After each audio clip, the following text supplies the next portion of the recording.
काळ बदलला, अभ्यास पद्धती बदलल्या, पण शिकण्याची तहान अजून तशीच आहे. कारण काळाच्या गरजेबरोबर स्वतःला सिद्ध करणे हीच खरी शिक्षक वृत्ती आहे. नमस्कार विद्यार्थी मित्रांनो, स्वागत आहे सर्वांचं आपल्या यूट्यूब चॅनलवर. मित्रांनो, आजच्या या व्हिडिओमध्ये आपण शिक्षक पात्रता परीक्षा म्हणजेच TET 2025 जी की 23/2025 रोजी होणार आहे. तर या TET परीक्षेकरता महत्त्वपूर्ण असणारा म्हणजे मानसशास्त्र हा विषय, या विषयावरील 30 प्रश्न आपण आजच्या या व्हिडिओमध्ये घेणार आहोत, जे की पेपर 1 आणि पेपर 2 या दोन्ही पेपर करता अत्यंत महत्त्वपूर्ण आहेत. चला तर मग व्हिडिओला सुरुवात करूया. जे विद्यार्थी जे शिक्षक मित्र TET 2025 ची तयारी करतायत त्या सर्वांनी अगदी शेवटपर्यंत हा व्हिडिओ बघायचा आहे. त्यांच्याकरता नक्कीच हा व्हिडिओ उपयुक्त ठरणार आहे. महाराष्ट्र राज्य परीक्षा परिषदेने आतापर्यंत मानसशास्त्र या विषयावर जे काही पेपरमध्ये प्रश्न विचारण्यात आले होते, तर त्याच प्रश्नांचा समावेश आपण या व्हिडिओमध्ये केलेला आहे. म्हणजे परीक्षा परिषद जेच प्रश्न विचारते तेच प्रश्न या ठिकाणी आपण घेत आहोत. आणि परीक्षा परिषदेचा एक पॅटर्न आहे, जे की वारंवार प्रश्न रिपीट होतात. अशा पद्धतीचे निवडक प्रश्न आजच्या या व्हिडिओमध्ये असणार आहेत. त्यामुळे सर्वांनी हा व्हिडिओ अगदी शेवटपर्यंत बघायचा आहे. आणि व्हिडिओ आवडल्यास आपल्या चॅनलला सबस्क्राईब करायचं आहे, व्हिडिओला लाईक करायचं आहे. चला तर मग व्हिडिओला सुरुवात करूया. आजच्या या व्हिडिओमधील पहिला प्रश्न बघा विद्यार्थी मित्रो. गेसेल यांनी विकासाची संकल्पना मांडताना डॅश डॅश या गोष्टीवर भर दिला. बघा, गुणविशेष, परिपक्वता, अध्ययन की परिणाम. तर गेसेल या मानसशास्त्रज्ञाने विकासाची संकल्पना मांडत असताना परिपक्वतेवरती भर दिला होता. पर्याय क्रमांक बी परिपक्वता या आपल्या प्रश्नाचं योग्य असं उत्तर असणार आहे. बघा, याचं आपण स्पष्टीकरण या ठिकाणी जाणून घेऊया. गेसेल यांनी विकासाची संकल्पना मांडताना मुख्य भर जो असतो हा परिपक्वतेवर दिला होता. ओके, मुख्य भर कशावर दिला होता? परिपक्वतेवर यांनी दिला होता. यानंतर पुढचा प्रश्न बघा. पालकांच्या वागणुकीचा बालकाच्या भावनिक विकासावर काय परिणाम होतो? बघा, पालक जे आहेत पालकांच्या वागणुकीचा बालकांच्या भावनिक विकासावर काय परिणाम होतो? ए सकारात्मक आणि नकारात्मक दोन्ही प्रकारे, बी फक्त सकारात्मक परिणाम, सी परिणाम नाही, तर डी आहे नकारात्मक परिणाम. तर विद्यार्थी मित्रो, पालकांचा जी वागणूक असते या वागणुकीचा बालकांवरती जो परिणाम असतो हा सकारात्मक आणि नकारात्मक अशा दोन्ही प्रकारचा होत असतो. त्याच्यामुळे पर्याय क्रमांक ए या प्रश्नाचं योग्य असं उत्तर आहे. बघा, पालकांची वागणूक ही मुलांच्या भावनांवरती सकारात्मक आणि नकारात्मक प्रभाव टाकू शकते. यानंतर अभ्यासक्रम अंतर्गत मूल्य शिक्षण का आवश्यक आहे? नैतिक विकासासाठी, कौशल्य वाढवण्यासाठी, गृहपाठांची संख्या कमी करण्यासाठी की परीक्षा सुलभ करण्यासाठी? तर विद्यार्थी मित्रो, या ठिकाणी नैतिक विकासासाठी पर्याय क्रमांक ए या प्रश्नाचं योग्य असं उत्तर आहे. बघा, मूल्य शिक्षणातून मुलांमध्ये नैतिकतेचा विकास होत असतो. विद्यार्थी मित्रो, व्हिडिओ आवडत असल्यास सर्वांनी चॅनलला सबस्क्राईब करायचं आहे आणि व्हिडिओला लाईक करायचं आहे. पुढचा प्रश्न बघा. अल्बर्ट बांदुरा यांच्या सामाजिक शिकण्याच्या सिद्धांतात कोणता घटक विशेष आहे? बघा, अल्बर्ट बांदुरा यांचे सामाजिक निरीक्षण उपपत्ती आहे. ओके, बघा, यामध्ये कोणता घटक आवश्यक आहे? बक्षीस आणि शिक्षा, निरीक्षण आणि अनुकरण, फक्त शिक्षा की फक्त बक्षीस? तर विद्यार्थी मित्रो, या ठिकाणी निरीक्षण आणि अनुकरण पर्याय क्रमांक बी आपल्या प्रश्नाचं योग्य असं उत्तर आहे.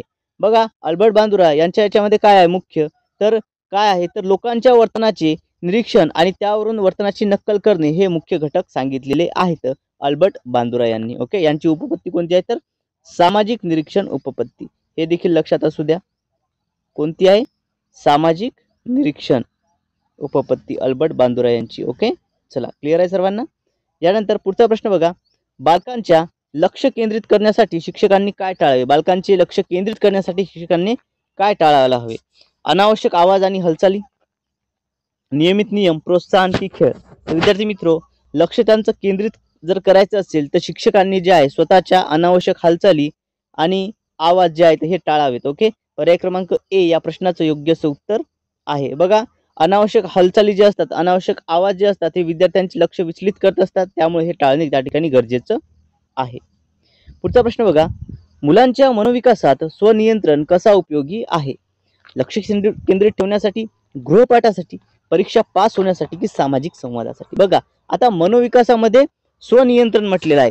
तर स्वनियंत्रण जे असतं कशासाठी, तर हे असतं लक्ष केंद्रित ठेवण्यासाठी. पर्याय क्रमांक ए आपल्या या प्रश्नाचं योग्य असं उत्तर असणार आहे. ओके, चला विद्यार्थी मित्रो, जर तुम्ही चॅनलवर नवीन असाल आणि पहिल्यांदा आपला व्हिडिओ बघत असाल तर सर्वांनी चॅनलला सबस्क्राईब करायचं आहे. ओके, जे पहिल्यांदा व्हिडिओ बघत आहेत त्यांनी चॅनलला सबस्क्राईब करायचं आहे.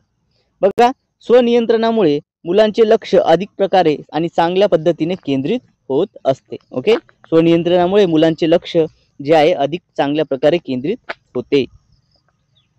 यानंतर पुढचा प्रश्न बघा, बालकांचा सामाजिक विकास कसा साधला जातो?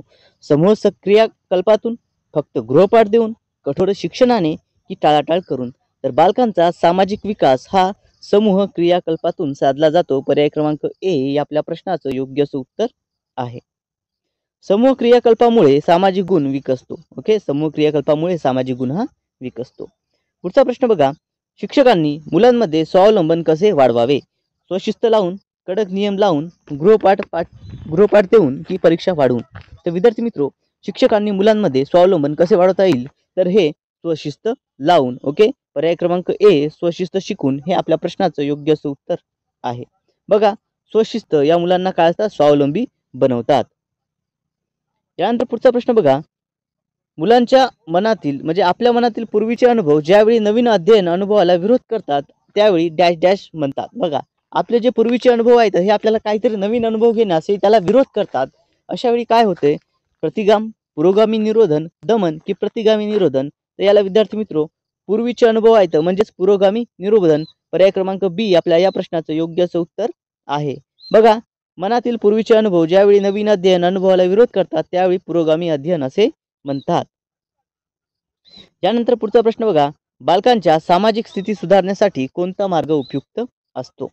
सामाजिक उपक्रम आणि संवाद वाढवणे, कठोर शिक्षा लावणे, निराशा व्यक्त करणे की उपेक्षा करणे? तर बालकांच्या सामाजिक स्थिती सुधारण्यासाठी या ठिकाणी कोणता मार्ग उपयुक्त ठरेल? तर त्या ठिकाणी विद्यार्थी मित्रो ही आपल्याला काय सामाजिक स्थिती सुधारायची आहे. मग या ठिकाणी काय तर सामाजिक उपक्रम आणि संवाद वाढवणे. पर्याय क्रमांक ए या प्रश्नाचं योग्य उत्तर आहे. बघा, सामाजिक उपक्रम ही सामाजिक बांधिलकी मजबूत करतात.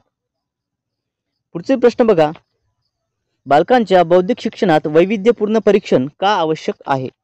सारख्या विद्यार्थ्यांवरील न्यायासाठी, प्रत्येकाच्या क्षमतानुसार मूल्यांकनासाठी, फक्त घाईत परीक्षेसाठी की गृहपाठ कमी करण्यासाठी? तर विद्यार्थी मित्र, बौद्धिक शिक्षणामध्ये जे वैविध्यपूर्ण परीक्षण आहे हे का आवश्यक आहे? तर प्रत्येक क्षमतानुसार काय मूल्यांकनासाठी. ओके, प्रत्येक विद्यार्थ्याची जी क्षमता आहे, प्रत्येक विद्यार्थ्याची जी बौद्धिक क्षमता आहे त्या क्षमतेचं मूल्यांकन शिक्षकाला करता आलं पाहिजे. या अनुषंगाने ही या ठिकाणी आवश्यक आहे. ओके, चला यानंतर बघा, स्पष्टीकरण समजून घेऊया. विविध क्षमता लक्षात घेऊन मुलांचे मूल्यांकन करणे हे आवश्यक आहे. त्यामुळेच हे मूल्यांकन त्या ठिकाणी महत्त्वपूर्ण ठरतं. बालकांच्या मानसिक आरोग्यासाठी शिक्षकांनी काय करावे? बघा, प्रेम व समजूतदारपणे वागावे, कठोर शिक्षा करणे, उपेक्षा करणे की परीक्षण वाढवणे? तर विद्यार्थी मित्र, आकलनात्मक हा प्रश्न या ठिकाणी आहे. बालकांच्या मानसिक आरोग्यासाठी शिक्षकांनी काय केले पाहिजे? तर प्रेम आणि समजूतदारपणाने वागले पाहिजे. पर्याय क्रमांक ए आपल्या या प्रश्नाचं योग्य उत्तर आहे. विद्यार्थी मित्रो, जर व्हिडिओ आवडत असेल तर सर्वांनी व्हिडिओला लाईक करायचं आहे आणि जर अजूनही आपल्या चॅनलला सबस्क्राईब केलं नसेल तर सर्वांना रिक्वेस्ट आहे की सर्वांनी चॅनलला सबस्क्राईब करायचं आहे. म्हणजे जो कंटेंट तुमच्यापर्यंत पोहोचतोय तो जर आवडत असेल तर चॅनलला सबस्क्राईब करायचं आहे. आणि व्हिडिओ कसा वाटतोय हे कमेंट करून नक्की सांगायचं आहे. ओके, व्हिडिओ बद्दलची प्रतिक्रिया ही कमेंटमध्ये द्यायची आहे. बघा, प्रेम व समज वाढवल्यास मानसिक आरोग्य हे सुधारते. काय होतं? प्रेम आणि समज वाढवल्यास त्यात मानसिक आरोग्य हे सुधारत असतं. यानंतर पुढचा प्रश्न बघा, प्रतिसाद बळकटी. ओके, प्रतिसाद बळकटी या संकल्पनेचा अर्थ काय आहे? प्रतिसाद बळकटी ही जी संकल्पना आहे या संकल्पनेचा अर्थ काय होतो? वर्तनावर मिळणाऱ्या बक्षीस आणि शिक्षा, फक्त शिक्षण देणे, शिक्षकाचे आदेश की परीक्षा वाढवणे? प्रतिसाद बळकटी या संकल्पनेचा अर्थ आहे विद्यार्थी मित्रो प्रेम आणि समजूतदारपणे वागणे. ओके, काय होतं याचं? बघा, या ठिकाणी हे आपण पूर्वीचं बघलं होतं. तर प्रतिसाद बळकटीमध्ये काय तर वर्तनावर मिळणारा बक्षीस आणि शिक्षा. पर्याय क्रमांक ए या प्रश्नाचं योग्य उत्तर आहे. बघा, प्रतिसाद बळकटी म्हणजे काय तर वर्तनावर मिळणारी फलदायी आणि दंडात्मक प्रतिक्रिया होय. ओके, प्रेम व बळकटी जे आहे यामध्ये काय तर प्रतिसाद बळकटीमध्ये वर्तनावर मिळणारी फलदायी व दंडात्मक प्रतिक्रिया याला प्रतिसाद बळकटी असे म्हणतात. यानंतर पुढचा प्रश्न बघा, बालकांचा नैतिक मूल्यांचे विकासात कोणती भूमिका महत्त्वाची आहे? बालकांच्या नैतिक मूल्यांच्या विकासात कोणती भूमिका महत्त्वाची आहे? पालक आणि शिक्षक. ऑब्विसली यामध्ये नैतिक विकासामध्ये म्हटलं तर पालक आणि शिक्षक या दोघांची भूमिका देखील महत्त्वाची ठरते. ओके, बघा, पालक आणि शिक्षक या दोघांचीही भूमिका नैतिक मूल्य विकासात खूप महत्त्वाची आहे. यानंतर पुढचा प्रश्न बघा, संयम आणि धीराची शिकवण कशी दिली पाहिजे? संयम आणि धीराची शिकवण कशी दिली पाहिजे? खेळातील अनुभवातून, गृहपाठाद्वारे, कठोर शिक्षणे की शिक्षण न देऊन? तर संयम आणि धीराची शिकवण ही कशातून दिली पाहिजे विद्यार्थी मित्र? कशातून योग्य प्रकारे दिल्या जाईल बरं संयम आणि धीर? तर ही आहे खेळातील अनुभवातून. ओके, खेळातील अनुभवातून पर्याय क्रमांक ए या प्रश्नाचं योग्य उत्तर आहे. बघा, खेळ जे आहेत आपल्याला संयम आणि धीर घ्यायला शिकवतात. ओके, बघा, खेळामुळे संयम आणि धीर शिकण्यास काय होते? मदत होते. ओके, खेळाडू वृत्ती याला आपण म्हणतो. यामध्ये काय होते? तर संयम आणि धीर शिकण्यास ही विद्यार्थ्यांना मदत होते.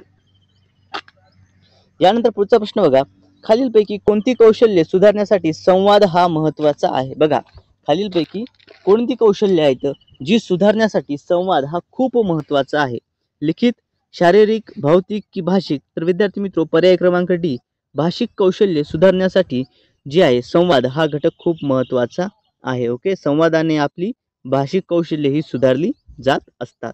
ओके, बघा, संवादामुळे भाषिक कौशल्ये सुधारतात. त्यानंतर पुढचा प्रश्न बघा, बालकांना उत्तम अभ्यासासाठी कोणती सवय विकसित करावी? बालकांच्या उत्तम अभ्यासासाठी कोणती सवय विकसित करावी? नियोजन व वेळापत्रक तयार करणे, वाचन टाळणे, कठोर शिक्षण दबावाने की नियमित परीक्षा घेणे? बघा, या ठिकाणी बालकांचं उत्तम अभ्यास घ्यायचा आहे त्यासाठी एक सवय विकसित करावी लागते, ती म्हणजे नियोजन आणि वेळापत्रक तयार करणे.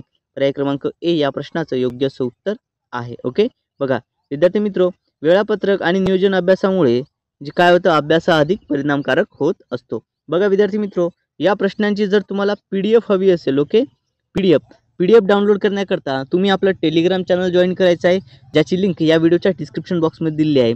डिस्क्रिप्शनमधून तुम्ही टेलिग्राम चॅनल जॉईन करा, तिथे तुम्हाला या प्रश्नांची PDF ही मिळून जाईल. यानंतर पुढचा प्रश्न बघा, बालकांच्या स्वभावातील फरक कशामुळे होतो? बालकांच्या स्वभावातील फरक कशामुळे होतो? गुरुत्वाकर्षण, अनुवांशिकता आणि वातावरणीय घटक, शिक्षकांनी की गृहपाठासाठी? बघा, स्वभावातील फरक हा कशामुळे होत असतो बरं? तर बालकांच्या स्वभावातील फरक हा अनुवांशिकता आणि वातावरणीय घटकांनी होत असतो. पर्याय क्रमांक बी या प्रश्नाचं योग्य उत्तर आहे. बघा, स्वभाव जो आहे आपला स्वभावात फरक हा अनुवंश आणि पर्यावरणाचा परिणाम असतो. बालकांच्या स्वभावात फरक जो म्हटलं याला काय म्हणता येईल? अनुवंश आणि पर्यावरणाचा परिणाम. ओके, वांशिक काही गुण असतात आणि वातावरणीय म्हणजे परिसरातील काही गुण विद्यार्थी हा घेत असतो, बालक हा ग्रहण करत असतो. यानंतर पुढचा प्रश्न बघा, मुलांच्या स्वप्नांना आकार देण्याचे काम कोणता घटक करतो? प्रेरणा, उद्दीपक, प्रतिमाने की चेतक? तर विद्यार्थी मित्र, दिलेल्या पर्यायापैकी प्रेरणा हा जो घटक आहे हा मुलांच्या स्वप्नांना आकार देण्याचे काम करतो. पर्याय क्रमांक ए या प्रश्नाचं योग्य उत्तर आहे. ओके, बघा, प्रेरणा या मुलांच्या स्वप्नांना आकार देते. प्रेरणा काय करते? तर मुलांच्या स्वप्नांना आकार देत असते. यानंतर पुढचा प्रश्न बघा, बालकांचे लक्ष प्रमाणे शिक्षण देण्यासाठी काय आवश्यक आहे? बालकांच्या लक्ष्याप्रमाणे शिक्षण देण्यासाठी काय आवश्यक आहे? वैयक्तिक स्तरावर शिक्षणाची अंमलबजावणी, सर्वांसाठी एकसारखे शिक्षण, फक्त परीक्षा घेणे की गृहपाठ वाढवणे? तर बालकांच्या लक्ष्यप्रमाणे शिक्षण देण्यासाठी विद्यार्थी मित्र या ठिकाणी काय आवश्यक आहे बरं? तर या ठिकाणी वैयक्तिक स्तरावर शिक्षणाची अंमलबजावणी. पर्याय क्रमांक ए या प्रश्नाचं योग्य उत्तर आहे. ओके, ही या ठिकाणी बालकांचे लक्ष्यप्रमाणे शिक्षण देण्यासाठी वैयक्तिक स्तरावरती शिक्षणाची अंमलबजावणी करणे खूप गरजेचं आहे. बघा, कारण काय आवश्यक आहे? कारण प्रत्येक मुलाच्या क्षमतेनुसार शिक्षण देऊन यश मिळते. ओके, काय असतं? प्रत्येक मुलाची जी बौद्धिक क्षमता आहे ही वेगळी असते आणि त्यानुसार जर त्याला शिक्षण दिलं तर ते शिक्षण देऊन आपण त्या ठिकाणी यश संपादन करू शकतो. ओके, चला यानंतर पुढचा प्रश्न बघा, प्रेरणा कशी वाढवावी? प्रेरणा कशी वाढवता येईल बरं? कौतुक करून, कठोर शिक्षा देऊन, उपेक्षा करून का? नाही, तर प्रेरणा ही जी असतं कौतुक करून आपल्याला वाढवता येते. पर्याय क्रमांक ए या प्रश्नाचं योग्य उत्तर आहे. ओके, यानंतर बघा, कौतुकाने प्रेरणा वाढवता येते. पुढचा प्रश्न बघा, बालकांसाठी सर्वोत्तम शैक्षणिक वातावरण कसे असावे? बालकांसाठी सर्वोत्तम शैक्षणिक वातावरण कसे असावे? ए, प्रेमपूर्व, समजूतदार आणि प्रोत्साहक. बी, कठोर, दबावयुक्त आणि स्पर्धात्मक. सी, टाळाटाळ करणारे. डी, ताण उत्पन्न करणारे. बघा, सर्वोत्तम शैक्षणिक वातावरण कशाला म्हणता येईल आपल्याला? या ठिकाणी सर्वोत्तम शैक्षणिक वातावरण म्हटलं तर ते आहे प्रेमपूर्ण, समजूतदार आणि प्रोत्साहक. पर्याय क्रमांक ए या प्रश्नाचं योग्य उत्तर आहे. ओके, बघा, प्रेमपूर्व प्रोत्साहक आणि वातावरणात मुलांचा जो सर्वांगीण समृद्धी होत असते, विद्यार्थ्यांचा सर्वांगीण विकास त्या ठिकाणी होत असतो. ओके, जर वातावरण प्रेमपूर्वक असेल, प्रोत्साहक वातावरणाच्या ठिकाणी जर आपण विद्यार्थ्यांना उपलब्ध करून देऊ तर त्यांचा निश्चितच सर्वांगीण विकास हा त्या ठिकाणी झाल्याशिवाय राहणार नाही. ओके, चला विद्यार्थी मित्रो, व्हिडिओ आवडत असल्यास सर्वांनी चॅनलला सबस्क्राईब करायचं आहे. ओके, जे अजूनही जर तुम्ही चॅनलला सबस्क्राईब केलं नसेल तर सर्वांनी चॅनलला सबस्क्राईब करायचं आहे, व्हिडिओला लाईक करायचं आहे आणि व्हिडिओ कसा वाटला हे कमेंट करून नक्की सांगायचं आहे. यानंतर पुढचा प्रश्न बघा, बालकांच्या नैतिक आचरणासाठी शिक्षकांनी काय केले पाहिजे? बालकांच्या नैतिक आचरणासाठी शिक्षकांनी काय केले पाहिजे? स्वतःचे नैतिक आचरण दाखवावे, फक्त तोंडी शिकवावे, शिक्षा देऊन दबाव टाकावा की उपेक्षा करावी? बघा, बालकांचं नैतिक आचरणासाठी शिक्षकांनी स्वतःचे नैतिक आचरण त्या ठिकाणी दाखवणे गरजेचं आहे. त्यामुळे पर्याय क्रमांक ए, स्वतःचे नैतिक आचरण दाखवावे, हे आपल्या प्रश्नाचं योग्य असं उत्तर असणार आहे. ओके, बघा काय आहे बरं, आपण काय करू शकतो, का दाखवायला हवं? कारण शिक्षकांनी जर स्वतःचे नैतिक आचरण जर विद्यार्थ्यांना दाखवून त्यांना काय केलं पाहिजे, प्रभावित केलं पाहिजे, म्हणजे जेणेकरून त्यांच्या देखील आचरणामध्ये त्या पद्धतीचा फरक हा जाणवेल. यानंतर पुढचा प्रश्न बघा विद्यार्थी मित्रो, हा प्रश्न खूप महत्त्वाचा आहे.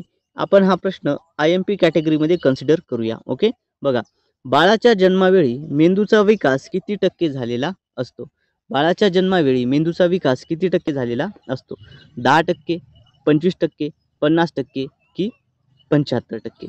तर विद्यार्थी मित्रो, बाळाच्या जन्माच्या वेळी मेंदूचा विकास हा 25% झालेला असतो. पर्याय क्रमांक बी आपल्या प्रश्नाचं योग्य असं उत्तर आहे. ओके, 25%.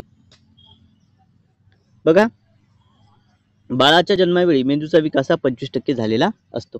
विद्यार्थी मित्रो, या प्रश्नांची जर तुम्हाला PDF डाउनलोड करायची असेल तर आपलं टेलिग्राम चॅनल तुम्ही जॉईन करायचं आहे. त्याची लिंक या व्हिडिओच्या डिस्क्रिप्शन बॉक्समध्ये दिलेली आहे. यापूर्वी आपले TETवर आधारित, मानसशास्त्रावर आधारित खूप काही व्हिडिओज झालेले आहेत. ते व्हिडिओज ते देखील तुम्ही प्लेलिस्टमध्ये जाऊन बघायचे आहेत. ओके, बघा यानंतर पुढचा प्रश्न बघा, बालकांच्या शैक्षणिक यशात कोणता घटक सर्वात प्रभावी ठरतो? बालकांच्या शैक्षणिक यशात कोणता घटक सर्वात प्रभावी ठरतो?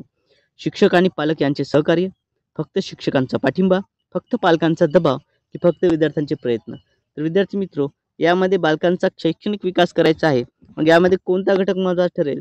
त्यामध्ये शिक्षक आणि पालक या दोघांचेही सहकार्य खूप महत्त्वाचे आहे. ओके, पर्याय क्रमांक ए या प्रश्नाचं योग्य असं उत्तर असणार आहे, शिक्षक आणि पालक यांचा सहकार्य. ओके, चला विद्यार्थी मित्रो, व्हिडिओ आवडला असल्यास सर्वांनी व्हिडिओला लाईक करायचं आहे. ओके, जर व्हिडिओ आवडला असेल तर सर्वांनी व्हिडिओला लाईक करायचं आहे, चॅनलला सबस्क्राईब करायचं आहे. ओके, बघा, शिक्षक आणि पालक यांच्या सहकार्यामुळे मुलांच्या शैक्षणिक यशासाठी अत्यंत महत्त्वाचं हे आहे. ओके, बघा, अशा पद्धतीने विद्यार्थी मित्रो, आपण TET परीक्षा 2025 करता जे आतापर्यंत प्रश्न विचारण्यात आले होते ते प्रश्न आपण या व्हिडिओमध्ये घेतलेली आहेत. होप सर्वांना आजचं हे सेशन आवडलं असेल. आगामी 23 नोव्हेंबर 2025 रोजी होणारी जी TETची परीक्षा आहे त्याकरता हा व्हिडिओ खूप महत्त्वाचा आहे विद्यार्थी मित्रो. ओके, त्याकरता हा जो व्हिडिओ आहे खूप महत्त्वाचा ठरणार आहे. तुम्ही जर अजूनही चॅनलला सबस्क्राईब केलं नसेल तर सर्वांनी चॅनलला सबस्क्राईब करायचं आहे आणि व्हिडिओ कसा वाटला हे कमेंट करून सांगायचं आहे. ओके, कमेंटमध्ये व्हिडिओ कसा वाटला हे सांगायचं आहे, सोबतच व्हिडिओला लाईक देखील करायचं आहे. आजच्या या व्हिडिओमध्ये एवढंच, भेटूयात पुढच्या व्हिडिओमध्ये. थँक्यू सो मच, धन्यवाद.